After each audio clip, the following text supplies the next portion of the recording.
in America by leveraging cutting edge technology and his vast network of scholars, celebrities, and activists to share empowering, thought provoking messages to the masses. Dr. Watkins has made thousands of appearances in national media, including CNN, ABC, MSNBC, and many others. He is also the founder of the Your Black World Coalition and the co-founder of Watkins Media Group. Both organizations collectively reach more than 6 million readers per month. Welcome, Dr. Boyce. Listen, I'm so excited. Oh, I'm excited too. Thank you for inviting me. I appreciate the invitation. Oh, no, thank you for coming. So we got a short time. We got like 30 minutes. So we're going to get right to everything that I need to ask, which I got a whole bunch of stuff. I won't get to all of that. So the first thing I always ask all my men who come to share their truth is, tell me a little bit about your blueprint. Tell me about your relationship with your mother and your relationship with your father. Okay. My blueprint. You said my blueprint. You mean like just how I'm made, what my experience has been. Yeah, I say my blueprint is one where I'm a fierce believer in Black love as a solution to almost everything. I think that a lot of our problems as a community, our challenges rather, and our hurdles, our opportunities for improvement come from the struggles we've had learning how to love each other and learning how to manage relationships, not just romantic relationships between, say, a man and a woman, or even between two women or two men, whatever, whatever category it's in. But also, you talk about friendships, you talk about relationships with your parents, relationships with your kids, business partnerships, like all these things factor in terms of really determining and deciding and shaping what your life is going to look like. And if you are not healthy in any of those areas, then you're going to have a lot of problems. And I think that actually explains a lot of our challenges economically, politically, and otherwise. Yeah, so share a little bit about your relationship with your mother and your father. Well, my mother is a strong Christian woman. She was 17 years old when she gave birth to me. She was a single mother at that time. She married my father when I was 3. My mother was very, very spiritual, very energetic. She struggled with some depression when I was a kid. I didn't know it. And she was very, very young. So my parents were learning how to be parents when I was growing up. They were like almost like older siblings, really. I remember, things like my mother's 23rd birthday and stuff like that, and my father is a strong Black man, in all those senses of the phrase. He ain't no punk. He's a Vietnam veteran. He's he had his own trauma, from just all of that, Vietnam, the drugs, all that stuff. But he also became a man of great substance and responsibility. He's very big on family and taking care of the people that you care about, things like that. And so I learned a lot of that from him, and so it's kind of a mixed bag. It's like, growing up, I can't say I had this model childhood, but I also can't say that it was as bad as it could have been. Also, I'm a believer that everything that you go through that's a struggle can be flipped into a superpower if you play it right. And so I appreciate my parents. I feel like they gave me a lot of superpowers. I love it. It says in your bio that you were deemed special education. So I have a son who's on the autism spectrum, and I know that's a struggle more for me as a parent than it probably is for him. So you went from special education to be one of the biggest financial advisors in the world. What would you say to those young men who are listening, who may be in special education, ADHD, and what would you say to those parents? I would say that obviously you can't give up on your kids, and everybody has their strengths and weaknesses. And I would say that having your children working with people that can get the most out of their God-given abilities is obviously essential. This idea that somehow because a person is in a certain category that you just give up on them, or this child's in special ed, so why should we teach them how to read and how to function? That obviously can't work, because they've got to grow up and they got to live life and they got to be able to function at their highest level. So whatever that person's a natural ability may be, one way or the other, I think all of us do best when we're living our best life, so to speak, when we're getting our opportunity to really, live whatever that purpose happens to be. And so I think that applies for all kids, and so with our kids, you know, to be honest with you, all my kids have different ability levels, you know, in different Right. areas. And, you know, so the question is, what are you best at? And then let's help you find your mountaintop in that area. So one person's mountaintop might be, you know, geographically speaking, you know, like your mountaintop might be in South America, yours might be in Africa, yours might be in China. Let's get you to South America, China, and Africa so you can climb the highest mountain that's available to you. Like what you don't want is somebody where their mountaintop is China, but you got them over in Ecuador, right? Oh. You know, like, so you're gonna be, you could have been the greatest musician on earth, but we made you a financial advisor because everybody in the family believes you need to go do this other career instead of the one that you're meant to do. So that's what it is. It's figuring out what their strength is. Because I believe that most of us, when we operate within that particular purpose and passion that we're supposed to have, that's when you get a chance to really shine and be your best. You may suck at everything else, but if you're in that one space you're supposed to be, you're gonna win. Yes, I love that. So parents, please just focus on your children's strength and don't get so wrapped up in what they cannot do. So most of the time when we see special education, and I always want to ask when I talk to Black men because Black men already struggle in the world, not even in America, but in the world. Why didn't you let that label, so because so many parents don't get their children help because they don't want to label them. Why didn't you let that label stop you? It was really luck.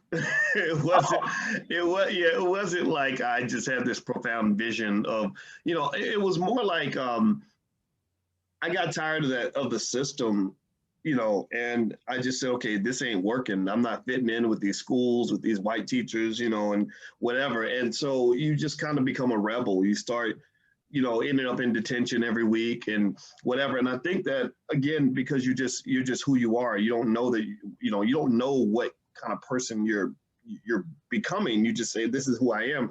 And so I guess I had that natural rebellious spirit where I would just say, well, screw this.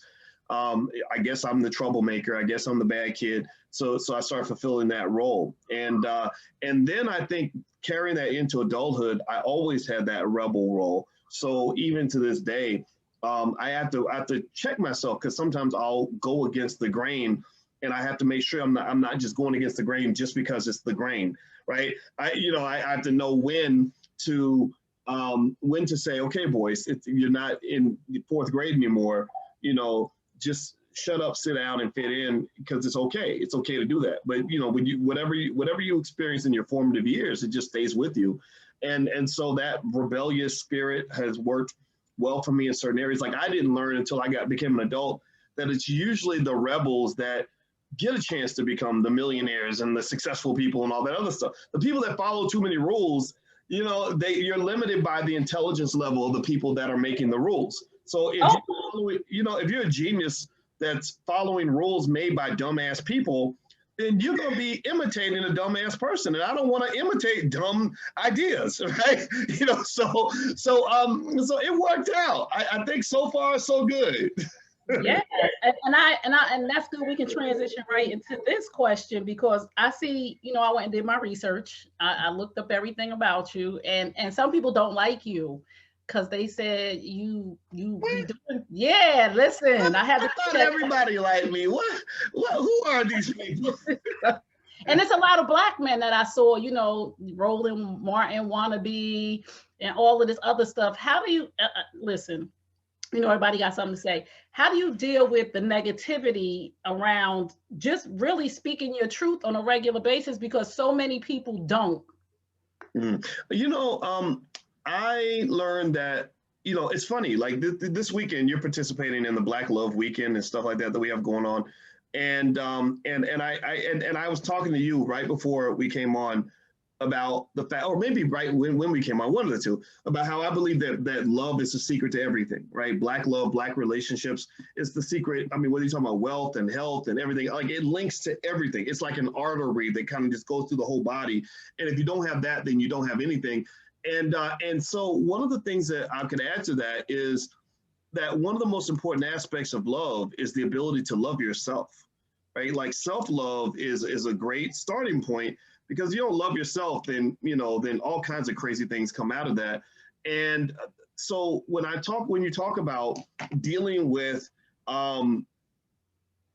haters and negativity and chaos around me, it's really the self-love that kind of, becomes a deflector of all that. That becomes the Teflon that just kind of, where none of it really sticks, because, you're not going to tell me who I am. I already know who I am. And I've met that guy, and I just, just to take an awkward moment of speaking myself in the third person. I'm married a therapist, so I know how weird that is. And but really, like, I've met Boyce, and I like him. Like, I learned how to really respect and appreciate him, and not just the good sides of him, but to also fully accept and love the parts of him that are not so perfect, And so when you come along and you say, "Oh, you just stupid. You got a big head, and you made a mistake. You blah blah blah." It's like, yeah, okay, whatever, But we just gonna keep this train rocking. We're gonna keep moving, because number one, like, you are all you got. So I can't make myself a more handsome man or a smarter man. This is what I got. This is what I got to work with. But then two, it's like, yeah, when you kind of know who you are, and you've connected with that person, you identify and you love that person, then the world can't kind of knock you off that rock. Like, you're like a rock as opposed to a leaf. Like, some people, unfortunately, when they don't know who they are, I see them like leaves that just will blow. If the wind's blowing east, they'll blow east. The wind's blowing west, they'll blow west. But if you're like a rock is not going to move with the wind. So it really, when I hear stuff and I hear opinions, and the opinions change every day, and everybody got a different one, it's like the wind blowing. It's like, ooh, it's a windy day today, but you're a rock. You weigh 45 pounds. You ain't blowing away with the wind, period. I love that. Listen, if you just tuned in, you're tuned into Men Heard Too. I'm here with Dr. Boyce Watkins, who is a wealth of knowledge. Please, if you do not follow him because he will set you free. And I just love anybody who is comfortable. No, really, because people will tell me sometimes, and I used to fall back like I was too blunt. And I'm like, okay, if the bike is red, the bike is red. Am I supposed to say the bike is hues or pink and purple? So I love that you really just share your truth. Let's talk about Black men and finances and balancing checkbooks and wealth. Are Black men unfit to manage money? Well, you know what I'm gonna say to that, right? That's not, yeah. It depends on which Black man you talk to, right? Right. So some people are unfit to manage money, right? As a general trend, Americans are just not that great at managing money. I learned that when I spent some time at the Center for European Economic Research back in 2006, and I was doing I was a visiting researcher there, and one of my German colleagues comes into the office, and he's like almost like pissed off, like he's like, what is wrong with you Americans? And I was like, well, what's wrong with you Germans? Like, what are you talking about? And he said, well, I looked at the data, and according to the data, Americans make 5 times more than we do as Germans, but we save 4 times more, and also we're much more financially secure than you are. So we pay more in taxes, we make less income, but we save 4 or 5 times more than you do. How does that happen? And I remember that was like my first sort of experience in terms of understanding that in America you have so much capitalism, so much consumerism, and it's marketed in so many powerful, sophisticated ways. And we know Black people are kind of on the bottom of that. Like they bombard us with all kinds of stuff. And the study is like lab rats, by the way, to mind control us into buying products, or but not just buying products, like buying into a politician or some idea or something that Hollywood is marketing, some agenda, right? And that's one of the things that led me to kind of say to people that I think that if you want to find your bliss in this society, you're gonna have to really consciously acknowledge your programming and be very specific about rebelling against that programming. It's like if I meet a pretty woman that's trying to seduce me and I'm not paying attention, she might seduce me, right? But if I say, I'm not coming over there. I don't want to see your sexy body and smell your perfume. And no, I'm watching you. No, we're gonna talk about business. We're gonna talk on the phone. We're gonna, whatever it is, right? That allows me to make sure, that I'm always aware that everybody can be duped, everybody can be sucked into things. So I think that that's what it is. You get sucked into things because they do things so subtly, so slick. You know, when you talk about advertising and the way they get you to max out the credit card to buy something because you really think you need to have it, you know, that the smart people are the ones who just say, I reject that program. And that's why the word consciousness is such an important word. We talk about the conscious community, and everybody uses the word conscience, but I don't know if we think about that. Like, we have to be conscious of the word conscious. Like, what does that mean? Consciousness is the opposite of being unconscious, right? Or affecting the subconscious. So if you think about it, if you're unconscious, then you're vulnerable, right? You can become a victim, right? You know, when people make accusations against, for example, you know, Mr. Cosby, a lot of his alleged victims were unconscious, right? Right. So Cardi B, when she got with her little confession, a lot of her victims became unconscious, so they became vulnerable. So in general, in life, when you are unconscious, you are vulnerable. So consciousness to me means being conscious about all things that matter to you. Conscious about your health. Like, okay, what is this food you feed me, and what's really in a piece of Popeye's chicken that I need to be worried about? Conscious about you know, about your wealth. Where's my money going? How do I get my money? What are some of the vulnerabilities I'm exposed to when I'm working for white people my entire life or whatever, right?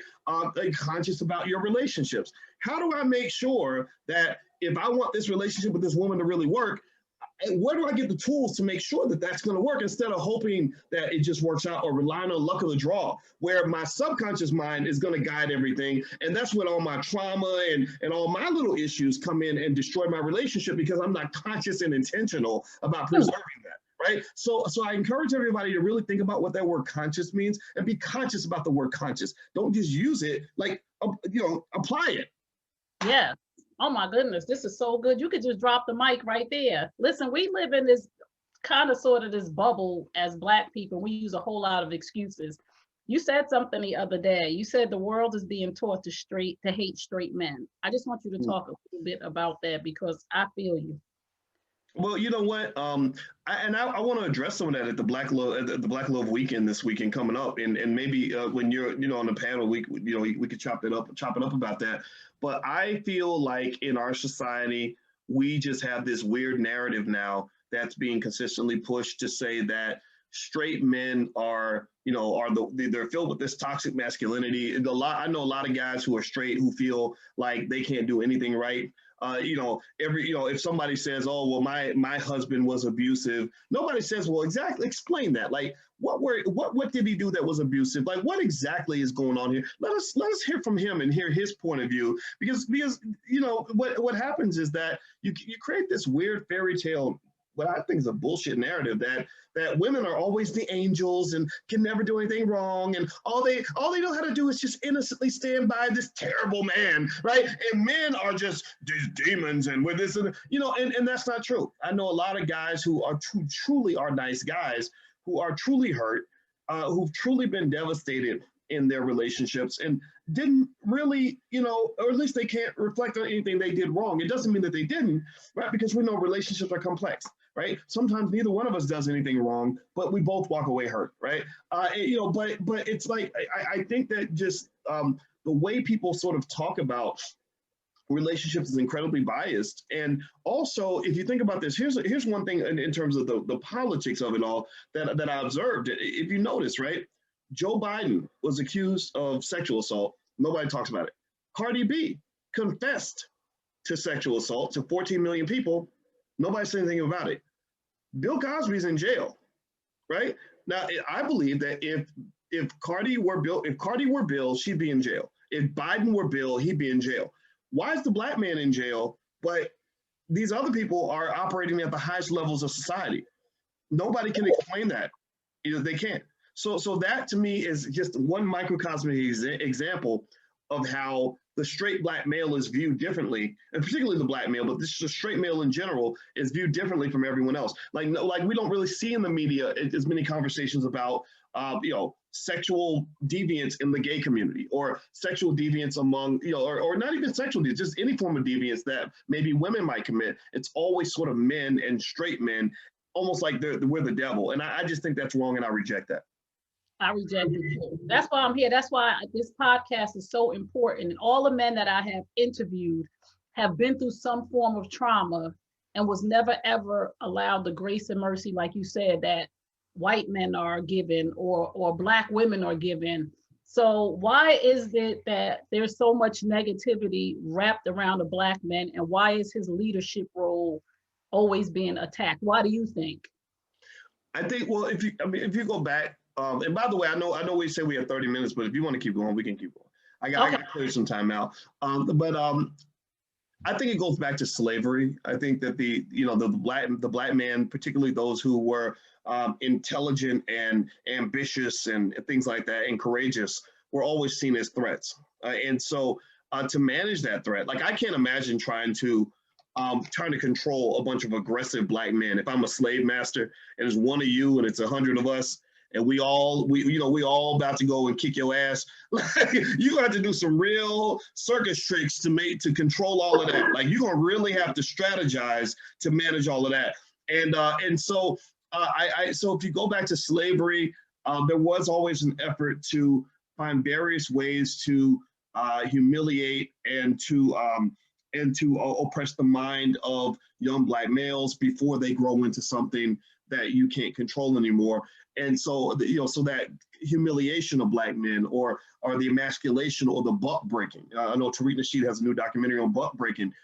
That's been a consistent practice. When Malcolm X died, there was a guy who was a security guard for him who said, he started talking about Malcolm and his death, and he started crying about it. Or he was crying, which obviously is very sad. And he said, "Why are you crying?" He said, "Well, because in America, they want the Black man to stay a little boy." He said, "Around Malcolm, we got to feel like men, you know." And that's one of the reasons why I love the Nation of Islam. I feel like, okay, these are men, they're dressing like grown men, and there ain't no pants sagging, no broken English, like they're respecting women, they're protecting the community, they want to be educated, they want to be sturdy. I see that as a vision for, like, we at least need quite a few of those men to be pillars of the community. I think that's an important part of the whole Black experience. Now, we know the important role that women play. Like, there's no question. So when I talk about that, I'm not in any way minimizing the role of Black women. And I think that, in fact, to even go deeper into that, when you're sort of seeing the so-called protectors or whatever it is that people see us as, sort of being constantly chopped down into little pieces and broken in various ways, well, that leaves the Black woman just in a vulnerable position where she's got to take on roles that she may not be comfortable with. And I really believe that good Black women have always been rooting for us, even when we're at our worst and just not performing. The best of Black women that I've seen are the ones who, just really have a lot of, give us a lot of bandwidth, a lot of margin of error, a lot of forgiveness when we're not at our best. And so, it's created like this weird, awkward dysfunction where I think that if I were a Black woman and I were to say, let's say I grew up and the first man I ever loved, my father, wasn't there for me for whatever reason. Maybe something just happened with him and my mother. Maybe he ran away. Maybe he was kicked out. It doesn't matter. He's not there. I can't depend on him. I got to fend for myself. I'm a 4-year-old girl. That's going to affect the way I view everything for the rest of my life. It's going to affect how I view every relationship, because right there, I was like, okay, I can't depend on a man because, men will do whatever, blah, blah, blah, blah, right? Well, it's unfortunate because there are little girls who grow up in a world where that's just not the case. Like our daughters, we got 2 daughters in the house.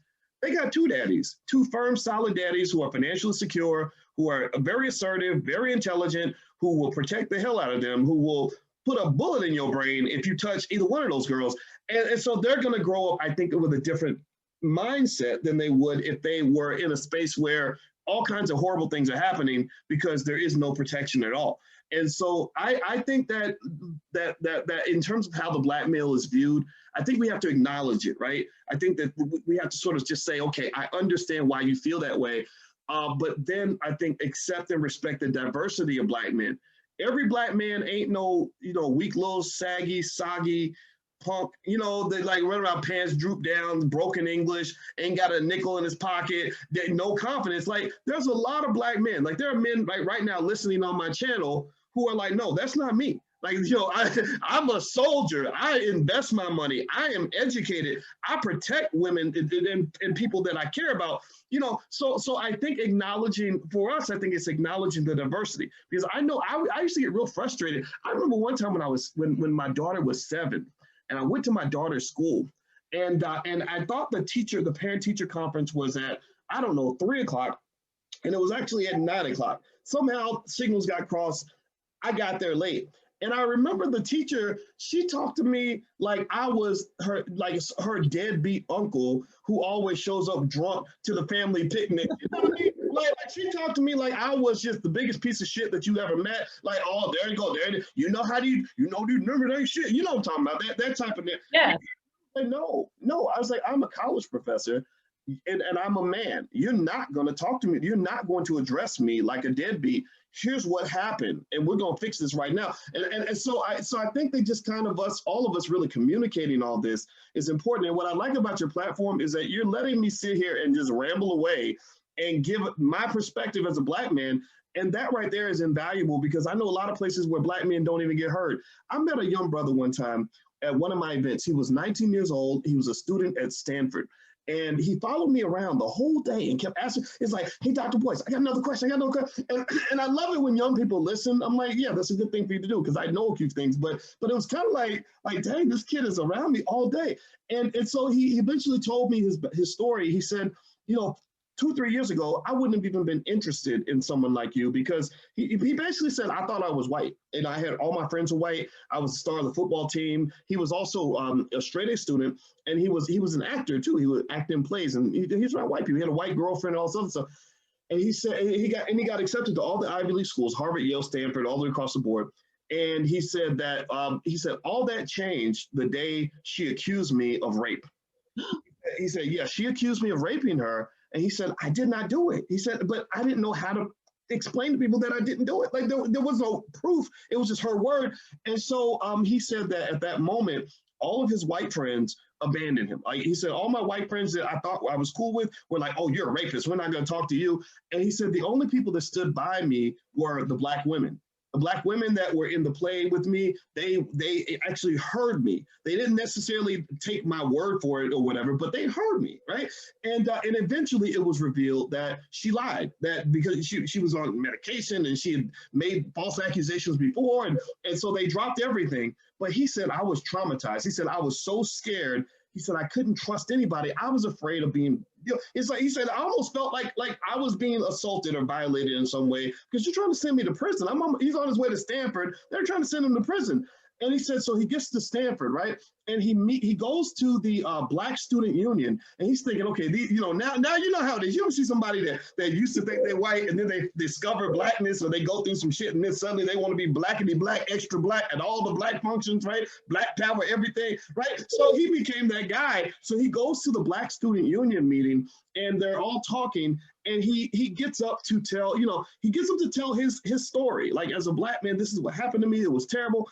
And he said that one of the LGBT students stood up and said something like, you need to be quiet with your straight Black male privilege. Nobody wants to hear about your story, blah, blah, blah, blah, right? And he was like, wait a minute, I'm Black like you. I can't talk. Like, nope, my trauma is not as important as your trauma from whatever you went through from being gay.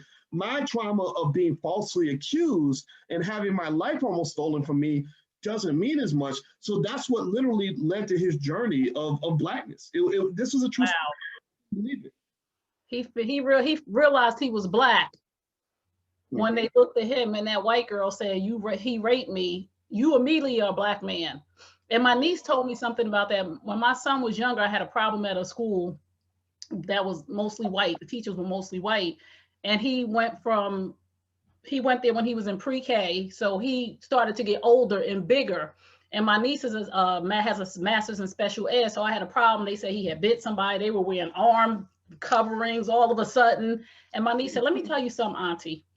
He is no longer the cute little Black boy, the cute little Black toddler. He has transitioned into the threat as a Black boy, and you need to learn that quick. They real cute when they little, but we live in a society when they transition to a certain age where now he's a Black boy and he is a threat because that's how they are viewed. So get your head out the clouds and understand what's going on. They are wearing armbands like he's some type of animal. She said, of course he is responding differently to them because as soon as he sees that they're hostile. So that makes so much sense that I had to realize at that moment, my son was no longer a little kid, he was a Black boy, and that never left me. So do you think the Black community will always suffer financially, economically, just as far as relationships are concerned, or will we eventually get it right? I don't, not only do I believe that we will eventually get it right, I believe that a lot of us have already gotten it right. I think that there are a lot of right-minded people in the world. And unfortunately, what can happen though is the right-minded people can get with the wrong-minded people. So, you know, and then they get traumatized by wrong-minded people. So it's almost like zombie bites, you know. If you try to date a zombie and the zombie bites you, you're going to become a zombie too. So, you know, there was that book by Terry Williams, Black Pain, where she talks about how hurt people hurt people. And that's what happens. You know, I think most people who traumatize others have been traumatized by somebody else. And so that, again, going back to that word consciousness, I think the relationship consciousness is extremely important. One thing I observed, I wrote a book a few years ago called Financial Lovemaking. And in that book, I remember as I was researching for it, it was more about money and love, but I was researching relationships in general. And one of the things I concluded is that I don't really know if we spend enough time thinking carefully about who we're in relationships with and how we got there. You know, you go out one night, you meet somebody that's attractive, they're very nice to you. Next thing you know, one thing leads to another, and next thing you know, you're tied up with this person for life. And I don't really know if we are checking enough boxes to decide who to even allow into our life, because a lot of snakes sneak in that way, because snakes usually show up dressed up as something other than what they are, right? And so I would almost say that that taking the time to process that is really important. And that goes back to self-love, because if you really value yourself and value your happiness and value your life and value your peace of mind and value your future, then you're gonna guard, you're gonna kind of guard that a little in a healthy way, right? But you're gonna guard that like Fort Knox. Like, okay, I got gold buried up under here. I got golden dreams. I have you know, maybe I have some golden sex. Maybe I have, you know, some golden, you know, possibilities in my life. I'm not going to let any old raggedy fool up in my space. And that's true for men and for women. I've seen women, and because love is kind of a sneaky thing. Love is it's one of the most powerful forces in the universe, and you can't outsmart God and Mother Nature. And so a lot of us, all of us, have made those mistakes. We've gotten sucked into situations where we're like, how did I even get here? How did I end up in a relationship with a person like this? This doesn't even reflect who I am. But it does. It does. If you ever want to really understand who you are, look at your relationships. That's like looking in the mirror. And for some, hard to do, right? Because we want to detach ourselves from all of our choices. And you can't do that, right? You are, your life is a product of your choices. So I remember just sort of in my own journey, kind of figuring out like, okay, you have to be real conscious about who you let in and you know, the context of those relationships, because what happens is that if you do it wrong, it can ruin everything. And you know, even to the extreme cases, I know people who have died, who've been killed in their, and you probably do, people who've been killed because they chose the wrong situation as relationship wise. And so at that point, it doesn't matter how many degrees you got. It doesn't matter how good you are with wealth. It doesn't matter, you know, how much potential you have, right? You're the first, you know, Black person to get a neurosurgery degree at Harvard or whatever. It doesn't matter. You choose the wrong person to lay down in your bed. That person's could be bringing poison to your life, right? So I think that vetting process is important. And I think that little basic things, and we can talk about this, you know, at the Black Love Weekend. I think now that you and I are talking, I'm kind of thinking about things that we can cover. You know, I know that, for example, just this one of many examples is that I remember I refused to be in a relationship with any woman that refuses to consider therapy as a preventative measure to make sure you learn how to communicate properly in order to have a healthy relationship. I don't believe that relationships, the complexities that they have, especially in America, because we're trying to figure out what gender roles should be and who we are, you know, and I believe every relationship is its own individual negotiation, but I don't think it's good to necessarily have a do-it-yourself approach to relationships, or an approach where you say, okay, we're going to go to the doctor after we get sick. Like, we're going to wait till we have problems and then go see a therapist. Alicia and I started talking to somebody like when we first started dating, because she's a therapist. So she thinks therapy is good. I'm like, yeah, therapy is good. Even if you're healthy, therapy makes you better. You learn really great skills that regular people don't know. And when I think about the mistakes I made in my 20s with relationships, a lot of it came from the fact that we were trying to solve problems that we were not qualified to solve. And so that caused, like, I think about one particular relationship. I had a great woman. I really loved her. She loved me. We loved the shit out of each other, but we were always fighting. And a good therapist could have helped us figure out how to communicate better so we could have saved our relationship. So I don't believe you should take a do-it-yourself approach, not just because it'll avoid the trauma, but also when you really tap into that magical superpower that's available to you in a healthy relationship, you find yourself flying at higher levels than you've ever flown before. And I always tell people this too, just listening to what you said. If you are in a toxic relationship, you're toxic. A toxic relationship takes two people to be toxic, because a healthy person is leaving. And I had to learn that from my own journey of being in toxic relationships.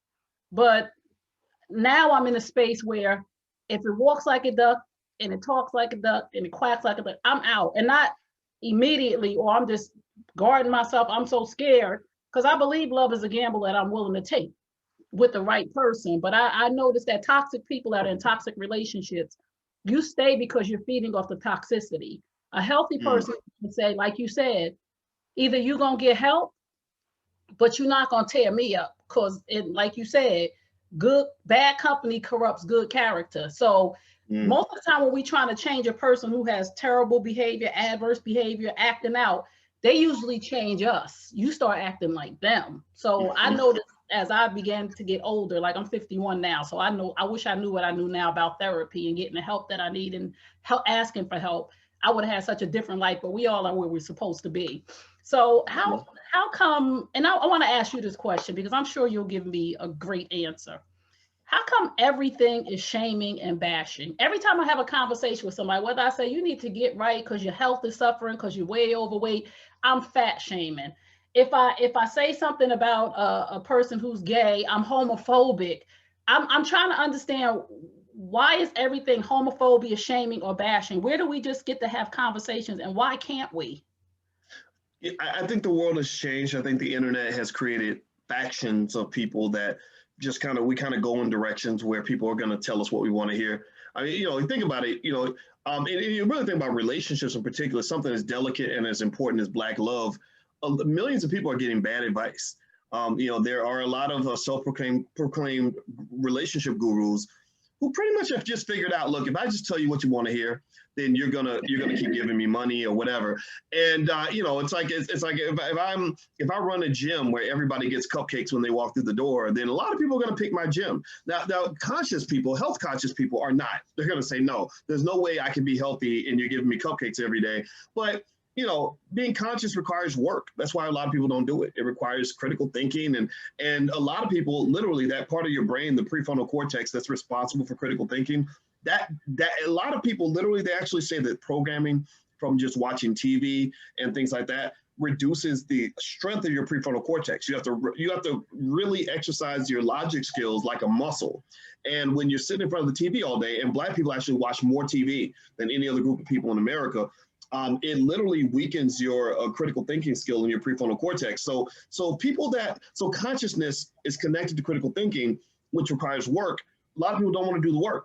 It's much easier if I just go in a situation where I say, look, I've got this fantasy, this myth I've been feeding myself for life. Just keep feeding my myth so I can maintain this artificial environment I've created around my life, so that everything is everybody else's fault. And I have no accountability and I don't have to do the work, and we're good. I will pay you to maintain my fantasy and help me continue to swim in my big pile of bullshit, right? So people like that, unfortunately, are just not the ones that are going to respond in a productive way when you say, well, maybe all your life outcomes might have had something to do with you and your choices, right? That's a hard thing to confront. That's cognitive dissonance like crazy, right? Right. And so I think in that world, you really have, and then you add in the craziness of politics and technology and factions, being created through social media, where they're constantly feeding you content that's reinforcing whatever point of view you have. Like, I love Donald Trump. All my posts are going to, tell me how great Donald Trump is. I hate Trump, or I love Joe Biden. All my posts tell me how wonderful the Democrats are, right? And then you start to dehumanize other people who have different points of view. You start to say, well, the reason that you disagree with me is not because you could be rational or have a different point of view. It's because you're an idiot and you're terrible. You're homophobic. You're racist. You're this and this. And I feel like that's a problem of my background's in academia, where in academia, all ideas are supposed to be laid on the table, even if they offend you, right? The truth does not care about your feelings. Your best friend, like, when you would present a research paper, back when I was teaching at Syracuse, you can present a research paper and your best friend could literally be your worst critic during that seminar, because they're giving you information that will make your paper better. And that's what's something you just accepted, like playing basketball. Like, if we're playing against each other, you're going to try to score points. So unfortunately, we don't live in that world. We live in a world where people think that, okay, if you're my friend, you're supposed to agree with me. If you don't agree with me, then you can no longer be my friend. And also, what I'm going to do is I'm going to start labeling you in unfair ways, so that you will feel shame in challenging my point of view. So I think all of that is wrong. I'm vehemently against it.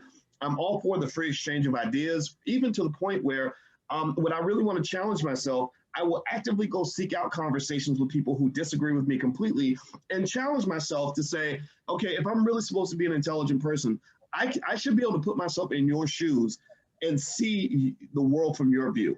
If I can't do that, then I'm not really challenging myself. And then also I'm limiting myself, because one of the great keys to strategic thinking, in my view, is to be able to put yourself in the shoes of people who disagree with you, so you can really see the issue from all angles. Most people don't do all that. No, because they just want to be right. And that's where that communication piece comes in, where you talked about, because most people think, and I study stuff. I don't have a college education, but I study stuff like communication and stuff. Most people think that communication is you talk and I listen. They don't know that there are different type of communicators, like passive, aggressive, assertive. So that's like assertive communicating, when you sit down and you're able to understand other people's point of view without it becoming, we can agree to disagree. Like, so many people can't agree to disagree. And that's what drives me crazy on social media. Like, you talk, like, people say stuff, negative stuff to you about you. You want to be this, or you think you're that. For me, being on a platform where I'm speaking, I had to learn how to get my skin thick and to just ignore some comments. Because at first, when I first came on 5-6 years ago, I'd be arguing on social media with, like, you said what? That you don't know me. And now it's just like, I'm just stating a fact. If you don't agree with me, I'm cool with that. So I got one more question, because I know you have to go and you did give me some extra time. I just want to, why do you think that as Black people, like right now we're saying, some Asian people have been attacked in their communities, and there's a lot of that going on right now. We take on everybody else's plight. Like, when Black Lives Matter, and I'm not saying that we shouldn't care about the Asian people. I'm not saying that. But when Black Lives Matter was going on, and George Floyd had got killed, and Trayvon Martin, we didn't see a lot of Asian people saying, we got to change this, Black Lives Matter. So why do you think, as Black people, is it because we follow all the trends, or we want attention? Why do we take on everybody's plight but fail to stay the course for our own? I would say that it's because we're used to putting ourselves in last place. I'm a big believer that white supremacy is a two-way street. It's a two-way tango. If you're white, you believe that you're superior to me, but also I believe I'm inferior to you, right? Because if we both walk in and you think you're superior to me, and I think I'm superior to you, then we just gonna have to fight it out. Like a basketball game. When the Lakers play the Clippers think they're superior to the Lakers think they're superior to the Clippers. So you're gonna have to settle it out, and the final score will tell us who's superior to who on that day. And so I think that one of the things I've concluded is that we have to acknowledge the fact that white supremacists are not always white, that there are millions of white supremacists who are also Black, because we give so much energy. People don't understand that, energy and where your spirit goes. And when you're feeding into something, you're giving it power, you're giving it life. Like, I'll give you an example, actually, which is really interesting. This is kind of like a white supremacy thing, but people don't notice, like Kevin Samuels, actually, his platform, it didn't really explode. He was doing very well. And I think Kevin's a smart guy. He's controversial, people disagree, but his platform didn't blow up until people started attacking him.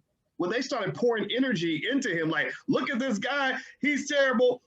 Boom, he blows up, right? Kevin's strategic. I'm sure he gets that. Same thing. When Roland Martin decided he wanted to destroy King Randall's school and humiliate King Randall blew up. Now he's got 100,000 followers online. Rihanna's following him, right? He raised probably $100,000, all because somebody tried to attack you. So my point is to say that we don't understand that sometimes when we claim to be fighting white supremacy, we're actually fueling it by allowing the white supremacists to dictate where our attention is going to go, right? They dictate what we're going to talk about that week. They dictate what issues are going to matter for us. And so, on one hand, you have more direct things like, Black folks on CNN. If Democrats are talking about immigration, they're talking about immigration. If they start talking about LGBT, then suddenly Van Jones and all the, Angela Rye, they're talking about LGBT, right? But then you have indirect stuff where even those of us who counter that narrative, who are like, no, why are you bringing that issue up? Well, sometimes we start actually fueling white supremacy, I believe, by reacting. Even if I'm fighting against you, the fact that I'm reacting to you means that somehow I'm acknowledging you. I have to see you before I even begin to even fight you. You have to be worth something to me in my mind for me to even feel like you're worth me taking the time to fight you, right? So when they talk about love, they say that, you probably heard this, the opposite of love is not hate. The opposite of love is indifference. Because a lot of times if I spend all my time hating you and fighting you and complaining about you, I'm really kind of acknowledging that I kind of love you, that I kind of admire you, right? So what I learned actually with like, for example, this whole weird sudden campaign, like this whole Stop Asian Hate thing that's been suddenly all over my feed, you know what I do? I just ignore it. I literally just, I'm like people are like, what do you think about this Asian hate campaign? I'm like, what are you talking about? These people are not, I'm not talking about that community, but the media and the people that are fueling all this, yeah, it's an agenda. They're trying to get people on board with a certain idea, set of ideas. They decided this is the flavor of the month, and we're following suit. I mean, I'm not playing that game with you no more. I'm thinking about my kids. I'm thinking about my community. I'm thinking about how we can build. I'm thinking about Black love. I'm thinking about, connecting and understanding Black women better. I'm thinking about helping my brothers elevate. I ain't thinking about, you tell me about one incident, in New York, a Black man beat up an Asian man. I'm so sorry for both of those people or whoever's involved in that. I hope that they do well, but that's one incident out of about 10 billion things that happen in this country today. That's one thing. I'm not going to let you decide that I'm going to center my whole world around that one thing that you decided you wanted to talk about. So I think that I would encourage people to kind of realize that one of the symptoms of white supremacy is that you kind of allow them to drag you around like a dog and get you focused on various talking points, because you can't do that to them. Like, they're not going to start talking about something just because we decided that was the news item of the week. They don't respond to us in that way, but we're always responding to them. And I think it's because deep down, remember, it goes all back to that first thing we talked about when we first got in here, that self-love thing. I believe that because we don't really love ourselves, there's something weird about being Black where you almost feel like you're nothing until they start to acknowledge you. Right. And they start giving you awards, or they give you a fancy job, or they tell you that you're smart. Then you're like, oh, I'm smart. I'm beautiful. I'm worthy. Right. When really you were worthy all along. And if you knew that you were worthy all along, then you wouldn't need these people, these false prophets, if you will, telling you that you're worthy. Like, it really wouldn't matter or wouldn't mean anything to you. Wow. That makes so much sense, because I remember natural hair. People hated natural hair.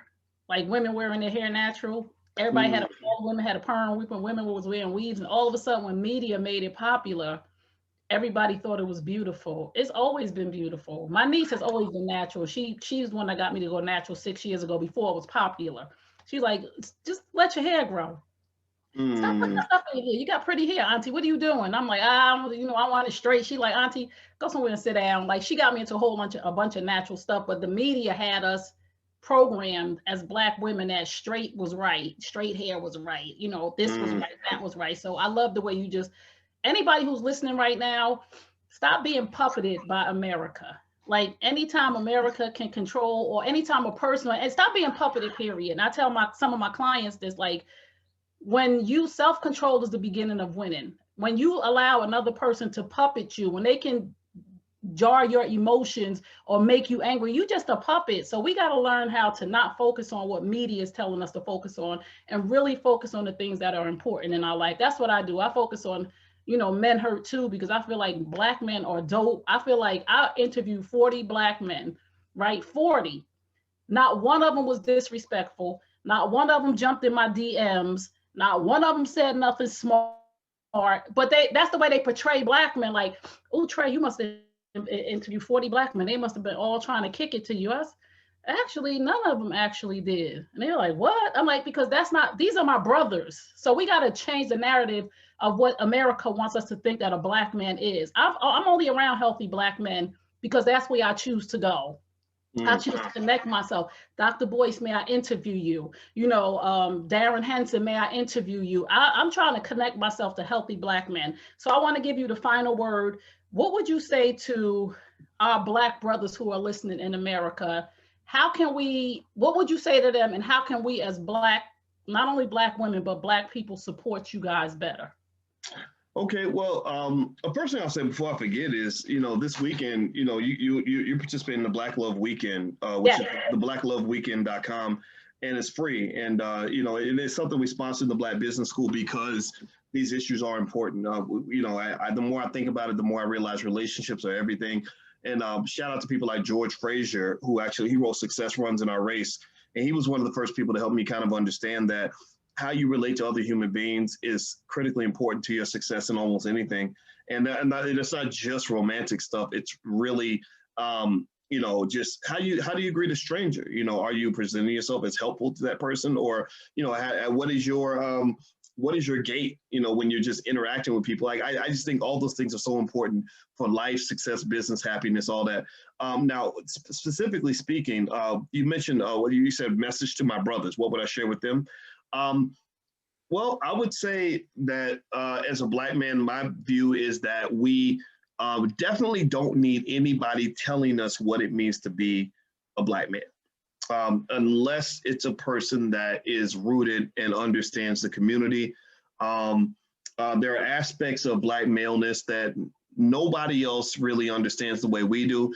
Just like when my fiance is telling our daughters how to be a woman, there are times when I realize I need to step out of the room. Like, that's just, that's a conversation that's above my pay grade. I can tell them certain things, right? I can give them a father's perspective, right? But there's times where their mama needs to tell them these things, right? And so I become a little baffled when people think it's offensive to say the same thing applies to men. That when a Black boy's learn how to be a man, he needs to hear some of that from another man.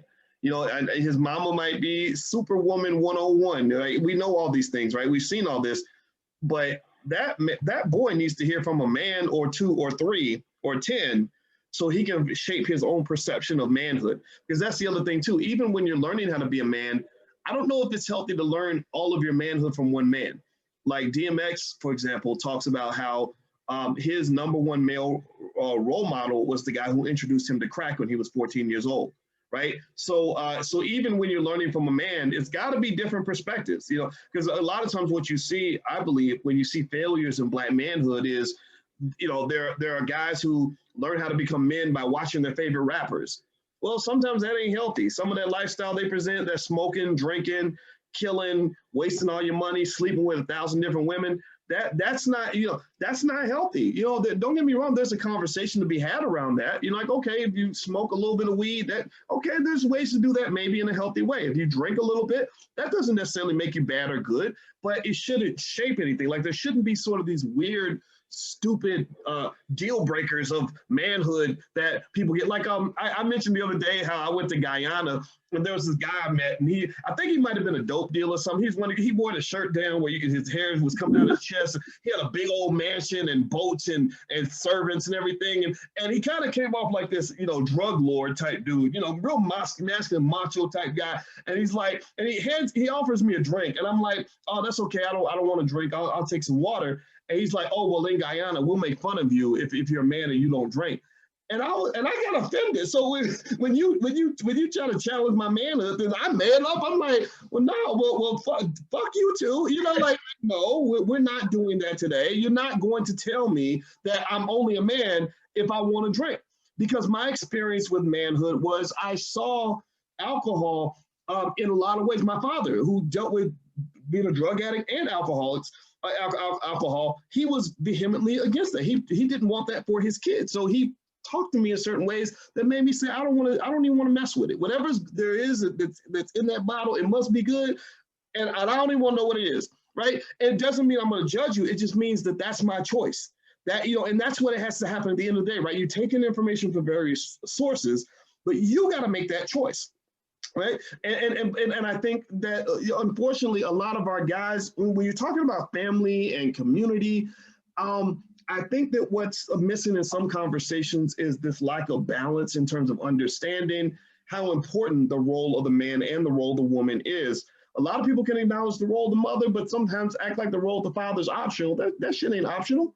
The mama ain't optional. The daddy ain't optional. Stop that.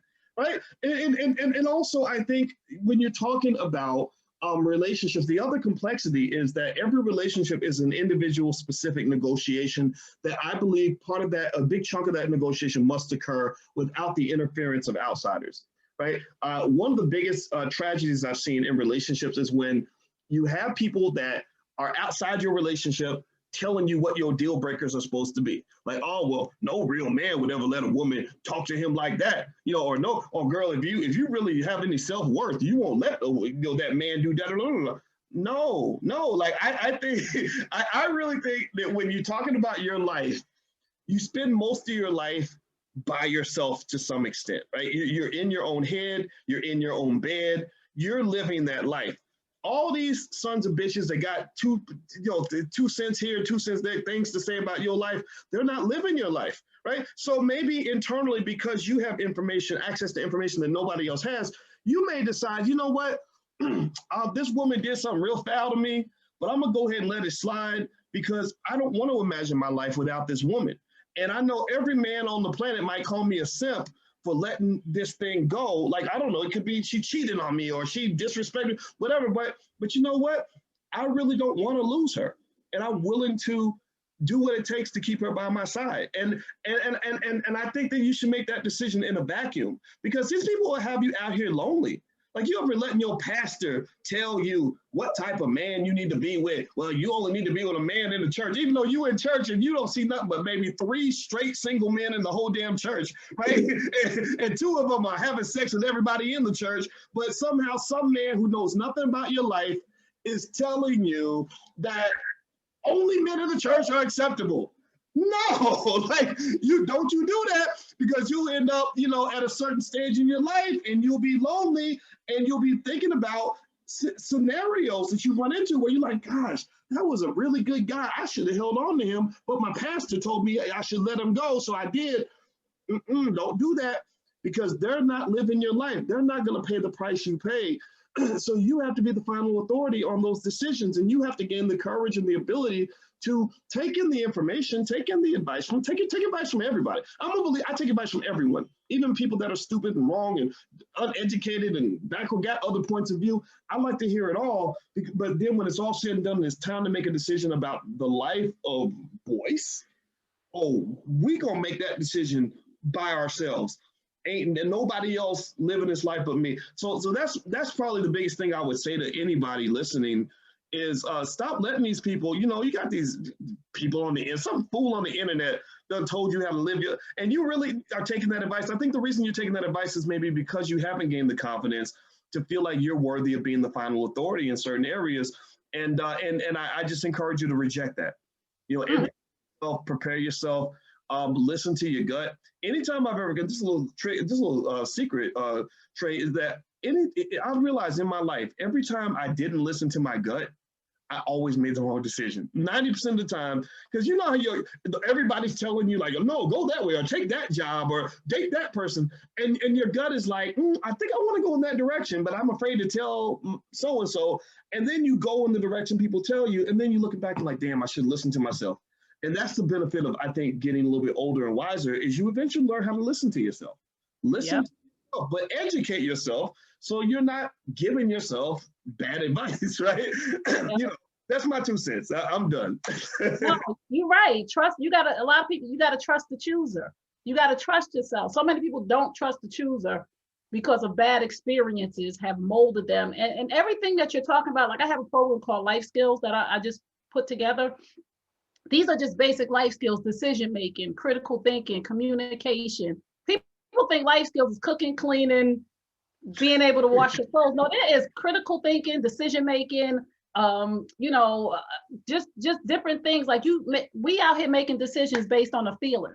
Like there's steps to making a decision. And I didn't know that until I got a life coach. And I encourage people, therapy, life coach is somebody that's outside of your realm. And if your life coach should not be telling you what to do. Let me just tell the people that your life coach is supposed to ask you some real critical questions that come from inside of you to help you make a decision based on your own things. Because what we're doing is we're asking people stuff and they're giving us their opinion based on their experience. So one person could have got married with their high school sweetheart at 16, 17 years old.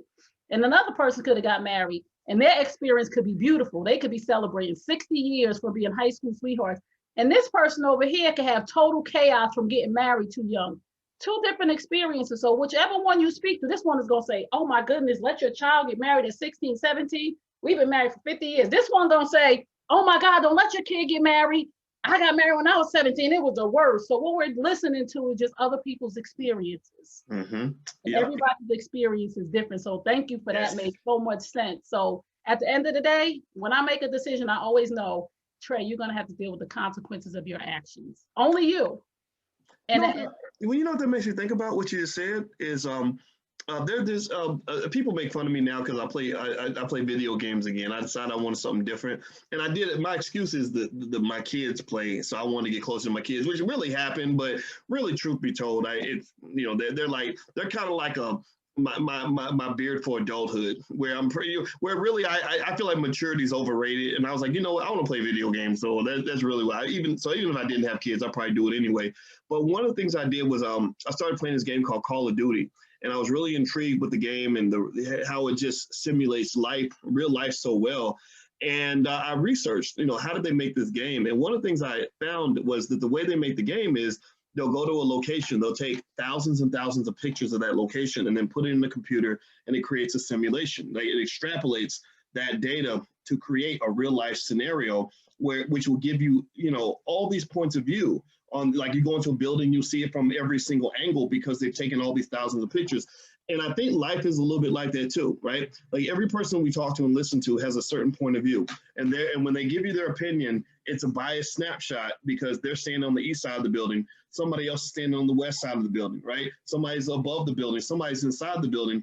And when you talk to all those different people, you get all these snapshots and you can compile that, use the power of your subconscious mind, which the subconscious mind is actually more powerful than any supercomputer on the planet. There is no supercomputer anywhere in history that can simulate what your subconscious mind does. So when you're getting all these snapshots, you can then form a composite that allows you to extrapolate and sort of see the building from a multitude of angles. So I would say that going through life in that same way could be a good way to kind of understand the value of hearing everybody, but not allowing anybody to make that final decision but you.